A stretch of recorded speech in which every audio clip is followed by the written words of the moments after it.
How much and in what capacity do marketing teams have a say in the decision to develop a project? Are markets being tested and studied prior to release, even before it's produced?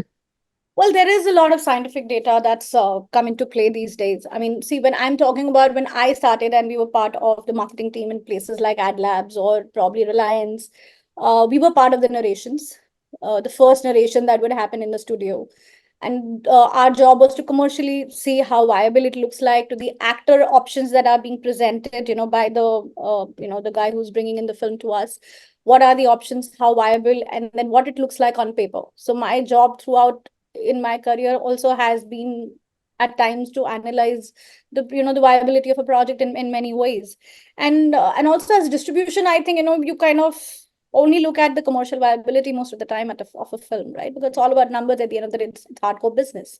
So yes, it's important. Markets are being studied. Today, scripts are being studied, which was not there before. Today, there are we used to have focus group screenings probably after the film is done. Today you also have focus groups for your scripts. There are script labs available today, for people to go to the experts and see what best can be done with the scripts. So yes, there is. I don't know in terms of market data, but I mean, I think most people who are in this business have been long enough. They know their market much better. I mean, we have some amazing people who are spearheading some big studios and production houses, and they exactly know what they're talking.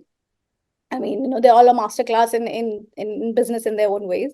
So I don't think so. But yes, like Ormax has kind of really, come up with a lot of great support in terms of data research and stuff, which was a very absent place. We didn't have all that. So yes, fortunately, we have those kind of support systems today. And most studios are equipped with some great talent within the systems, from OTTs to production houses. And these are people who understand content and its reach better than anyone. It's not about mom and pop shops that way per se. Okay, oh, I just give job somebody to some, just because I know someone. Today it's about, we have experts who are really, being there in the market and doing things. And we also see the kind of content we're playing out, and we see the boom that OTT is getting, or our content is getting, not just in India, worldwide.